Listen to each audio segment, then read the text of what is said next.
After over 2 long months of trying to bring in a manager after sacking Jose Mourinho, Tottenham Hotspur finally got one.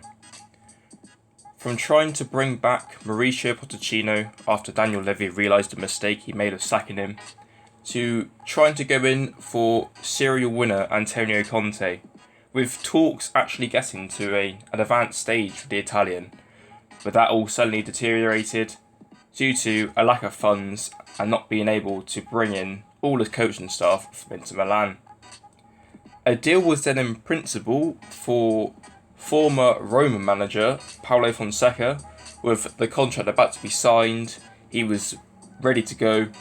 However, due to some reported Italian taxes, as well as some disagreements with new sporting director Fabio Paratici, that deal suddenly then collapsed.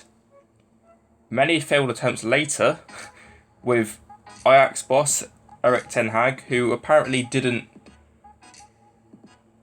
impress during interviews, which I find quite hard to believe, but there you go. And thankfully, a failed attempt at sacked boss from Napoli, Gennaro Gattuso. Spurs fans, if you remember the Milan game a very while back, you'll know who this man is.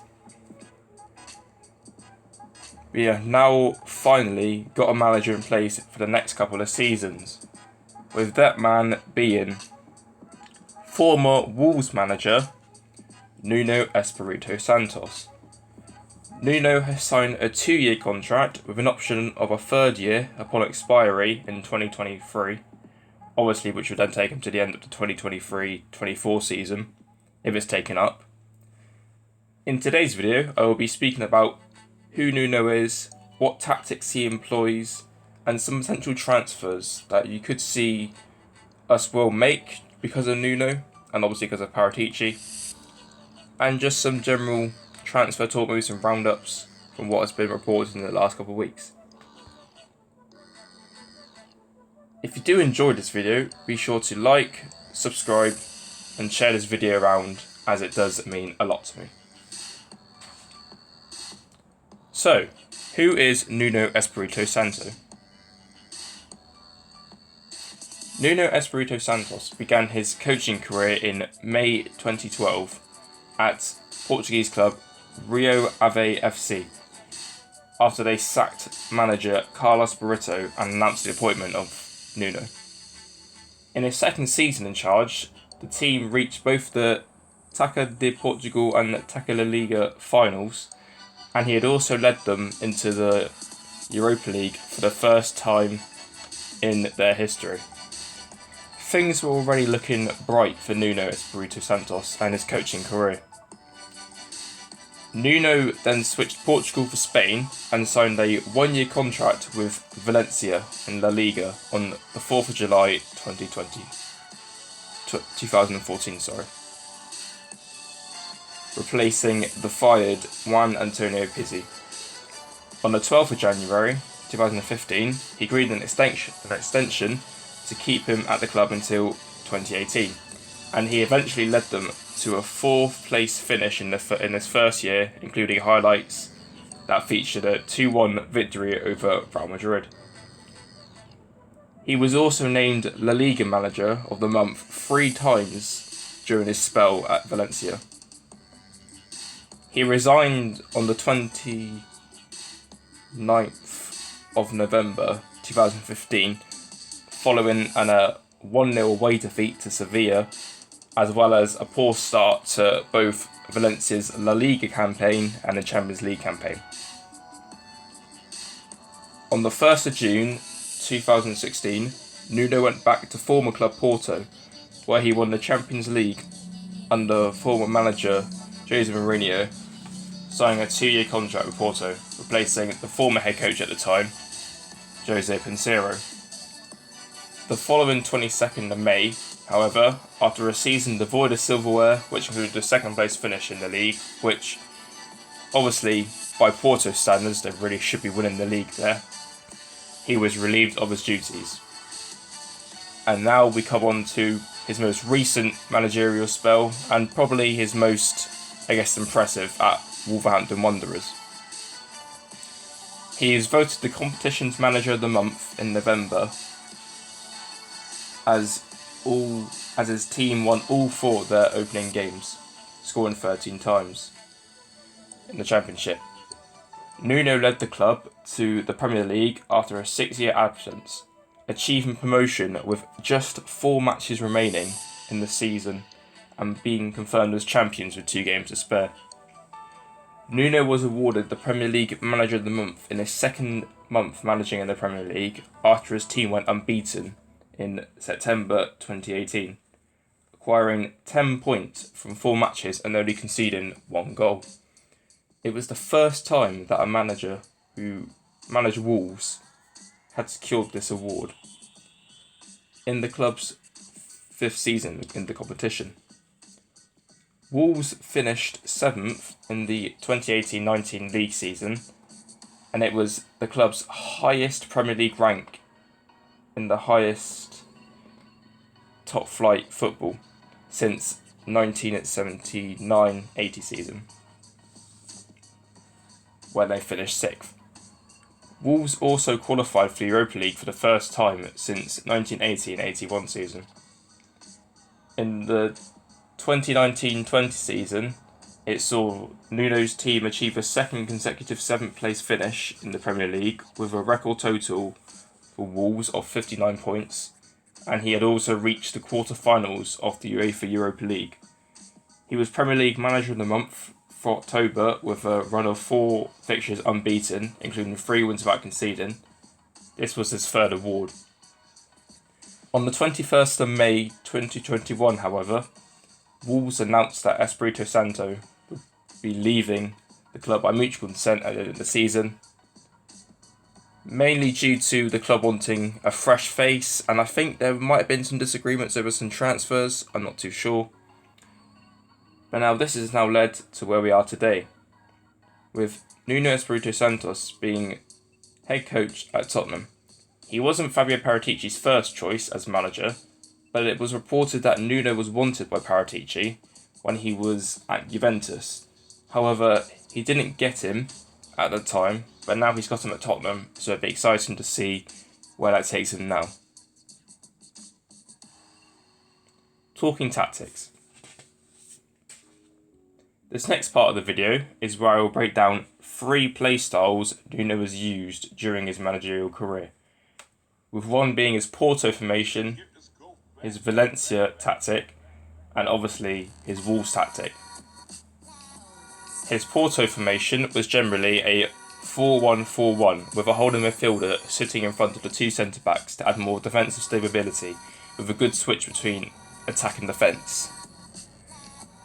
In this league it had to be a bit more defensive, so hence why he's got Danilo Pereira sitting in front of the 2 centre-backs, and it was a good Porto side. It did score a lot of goals and conceded very little. Arguably his most attacking team, and the team I want to focus on, is his Valencia side during his tenure at the Spanish club, and there's a reason for that. We all know Daniel Levy wanted a manager who shows this Tottenham DNA that the club have been going on about for ages, which I'm not sure about you, but most fans, including myself, were quite sick of it, to be honest. And Nuno hadn't been really shown for that attacking display in the Premier League or Wolves. And he wasn't Levy's first choice, and Paratici had to convince him about appointing him. And his Valencia team was an example that Nuno can play attacking football. Nuno won lots of Manager of the Months at Valencia, and at the time it was one of the most attacking sides in Europe. The switch from defence to attack was fast and transmissive, which is what Levy would be looking for as regards to Tottenham's style of football. In his first season, his team scored 70 goals and had a decent defensive record with Otamendi and Mustafi as the 2 centre-backs, who at the time were a real force in Europe. The third and final set of tactics I will be showing is obviously his tactic for Wolves. Nuno predominantly used the back 3 at Wolves, utilising now Tottenham fullback Matt Doherty and Johnny as the wing-backs to help support the likes of Raul Jimenez and Diego Jota up front, who now plays for Liverpool. A lot of critics would say that this Wolves side wasn't particularly entertaining. However, Nuno did punch way over expectations with the Midlands club. At Tottenham, I would expect there to be a mix of the back three used, but that could quickly change into a back four and can attack quickly, much like his Valencia side. This season, we've seen a mix of a back three. However, Nuno's gone back to a back four on some occasions due to some injuries which Wolves have suffered heavily from this season, which hasn't particularly performed well. But like I said, there were a lot of injuries to the first team, and obviously that did hinder their process. The transfer window. For this last part of the video, I will be discussing some potential transfer targets for Tottenham with the arrival of Nuno as head coach and some targets that Fabio Paratici will have a close eye on. The first player I'd like to talk about is Jules Koundé. Personally, I think he'd be an amazing signing for Tottenham, and I just hope we can get it done. If you weren't watching Fabrizio Romano's live stream yesterday, it was reported that Sevilla would be willing to accept 45 million euros or 50 million euros for the young centre-back, which is a complete steal in my opinion, because that equates to around 43 million pounds in terms of conversion rates. And I think it'd be stupid for Tottenham not to go for him. There are a lot of other clubs in him, so we definitely have competition, but I just hope we can get this guy over the line, as I think he would be a very good acquisition for Tottenham, and he would obviously provide defensive cover for years to come, due to being so young. The next player is Joachim Andersen, or Joachim Andersen, I think it is. It's one of the two. Obviously, has got Premier League experience and is a leader in Fulham's back line for the last season.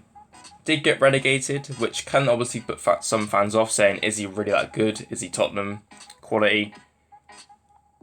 I can sort of see the argument, and I do agree. I don't think he is the quality we need. However, he is a leader at the back, which Tottenham do desperately need, and I think he could be good, because he's had a very good season for Fulham, despite them going down. However, I do think we should be going all out for Koundé instead of Andersen. Andersen will probably cost between 20 and 25 million, and Paratici has obviously been studying this guy since he was at Sampdoria. So, I expect us to get it done? Probably. I do think it's quite likely. Do I want it to happen? Potentially, but it depends if Dyer, Toby, Sanchez leave the club.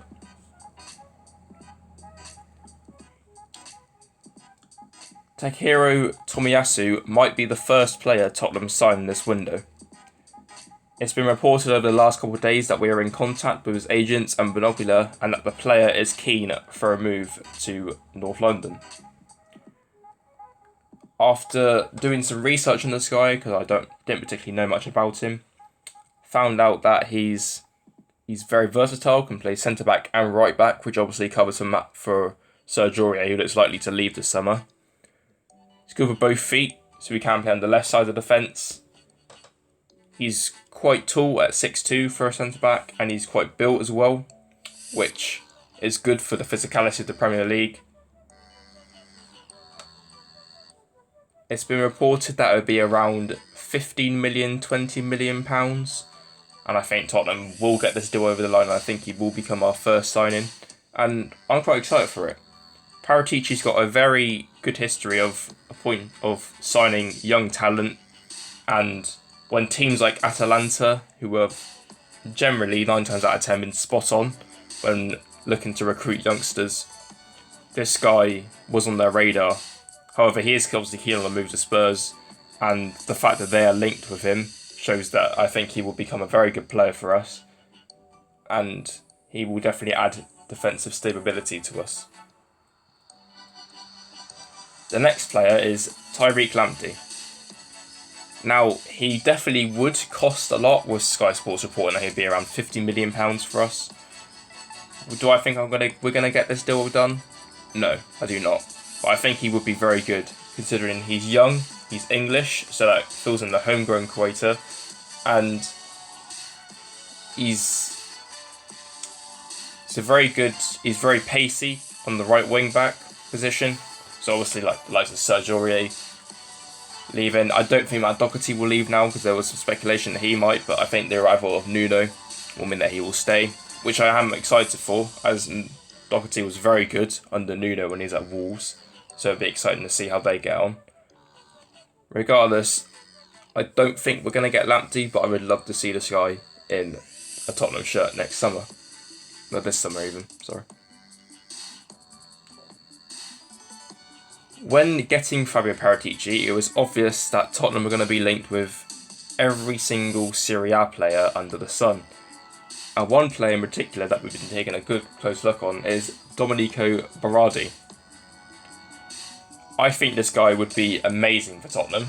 He's had some very impressive seasons for Sassuolo in the Serie A, and he's had a very good goal return as well, with getting 15 goals a season, which for a winger is quite good. Obviously, Sassuolo were quite attacking as well, so he's mainly always involved with all the plays and going forward, etc. If we could sell Lucas Lamela and bring this guy in, I think that would be absolutely brilliant for Tottenham, and I'd love it if he was in a white shirt this summer. Very talented. He's had a very good Euros campaign as well, which I'm sure Tottenham will be looking at. And I do hope we can get this guy over the line, as I think he's a quality player and would be very good for us. Obviously, with Nuno coming in, you're going to be linked with a couple Wolves players, maybe the likes of Ruben Neves, and this man right here, Pedro Neto. Pedro Neto is a player I would love to see at Spurs. He's young, he's quick, he's good with both feet, he's very direct when he attacks. He's had an impressive season for Wolves, which was unfortunately cut due to injury. However, I would love to see this guy at the club. There was an interview, I'm pretty sure, where he said that his favourite ground to actually play at was Tottenham Stadium. So, just throwing it out there, you might want to definitely come. I'm not sure how much this move would cost. Maybe around 20 to 30 million, maybe. I say that because he's not English, so that instantly takes English tax out of it straight away. And it would be interesting to see if he does make a move. I do think Nuno would love to have him at Spurs. Another player we've been linked heavily with is Marcus Thuram, who is a physical winger who plays for Mönchengladbach. He's had some very good campaigns. Would I prefer this guy over Berardi, for example? No. Would I be happy if he signed, though? Yes, I would be. He's very versatile, can play across any of the front three, and is very much interchanging with his play. So I would be excited to see him come to the Premier League. He's quite physical, like I said, so he'd be able to deal with the Premier League, but he's physical and he's quick as well, which is always a good mix to have. So he'd be able to bomb down the wing, body people off him, and just shoot and score, hopefully. The final player is Dusan Vlahovic, who is a player I would love to see Tottenham sign. However, I do think it will only happen if Harry Kane leaves the club, which I don't want to happen, but I think Tottenham have to cut their losses now and just sell Kane for 150 million if it comes in, and get this guy and then spend elsewhere on Koundé or Berardi, for example. Would I be happy if this guy came in? Yes. He's very much built for the Premier League. He's strong. He's quick. He's tall. He was the 4th top goal scorer in the Serie A, considering he's only 21 as well. That's quite impressive. And done well in a very bad Fiorentina side. So would be exciting to see him come to the Prem, and I do think the appeal to play in the Premier League would definitely sway him to maybe come here instead of La Liga or Bundesliga, for example. Overall, my thoughts on the whole NUNO situation. It's quite underwhelming when you consider that we were linked with a return for Pochettino or Conte. Am I going to give him a chance? Yes, I do really rate NUNO. I think he's a good manager. I do think he would need to convince some Spurs fans, but already from his interview, I think he's done that. He's shown that he's quite passionate. He wants to be here. He wants to learn. He's very much... he's good at player management. He's likes a short squad, much like Pochettino. He's very much Pochettino-esque in how he spoke, how he talks about the club being a whole unit. He wants to work, he wants to learn, he wants to bring the youth players up as well, which is always nice. So I'm very excited to see what NUNO brings to the club for the next couple of years. If you did enjoy this video, remember to like, subscribe and share this around. And for this channel, I'm going to try and be a lot more active now. Obviously, I've just finished college, so I've got more time on my hands. But I will try my best, guys. I'll bring some transfer speculation videos, as that is transfer window time now, so it's always exciting. If I ever go to the stadium, I will do some vlogs maybe. But anyway, guys, thank you for watching, and hope you enjoyed.